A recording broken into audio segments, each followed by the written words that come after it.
High বন্ধুরা, দেখে বুঝতেই পারছেন রান্না করছি। তো আজ আমি আপনাদেরকে একটা রান্না দেখাচ্ছি, একদম ঘরোয়া প্লেন রান্না, আলু দিয়ে পেঁপে দিয়ে মাছের ঝোল। তো আপনারা দেখতে থাকুন।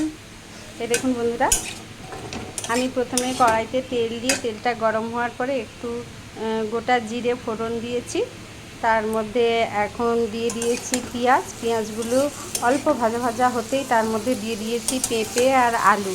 এগুলোকে একটু ভালো করে নেড়ে চেড়ে একটু গায়ে আঁচ লাগিয়ে, বেশি ভাজবো না, কেন পেঁপে আলুর তরকারি তো বেশি ভাজাভুজি করলে ভালো লাগবে না। তো এইভাবে একটু নেড়ে এর মধ্যে আমি দিয়ে দেবো হলুদ, বেশি দেবো না হলুদ, আর দিয়ে দেবো লবণ।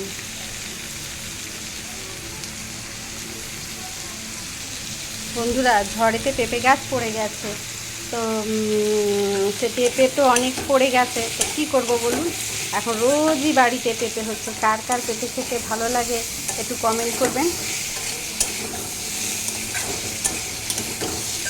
আর দিয়ে দেবো একটি কাঁচা লঙ্কা। ছেলে তো ঝাল খায় না, সেই কারণে লঙ্কার পরিমাণটা খুবই কম।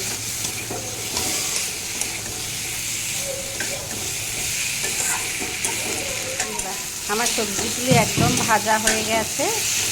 এখন আমি দিয়ে দেবো অল্প একটু চিনি, জাস্ট স্বাদের জন্য, আর দিয়ে দেবো জল।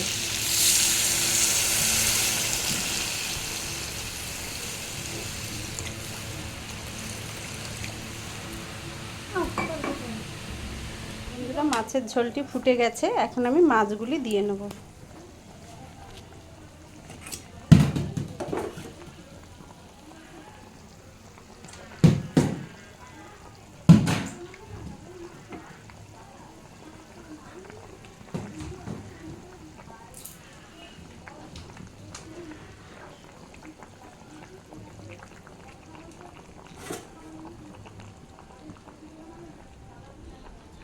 বন্ধুরা দেখুন, মাগুর মাছ 3 পিস মাগুর মাছ ছিল, ছেলের জন্য আর আলাদা করে রান্না করে নিয়ে একসঙ্গে দিয়ে দেবো। যেহেতু পেঁপে টেপে দিয়ে তরকারি হচ্ছে, রিচ তো হচ্ছে না, সেই কারণে একসঙ্গে দিয়ে দিলাম।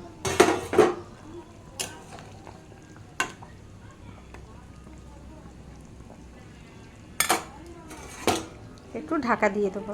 বন্ধুরা, ঝোলটি আমার একদম হয়ে গেছে। এখন আমি একটু ওপর থেকে দিয়ে দেবো জিরের গুঁড়ো। এটা ভাজা জিরে আমি গুঁড়ো করে রেখেছি, অনেকটাই ঝোল, তো আমি 1.5 চামচের মতো দিয়ে দেবো। ব্যাস, আমার ঝোলটা একদম হয়েছে। এটা এরকম একটু ঝোল ঝোল থাকবে। তো বন্ধুরা, কেমন হয়েছে আজকের ঝোলটি অবশ্যই কমেন্ট করে জানাবেন। টাটা।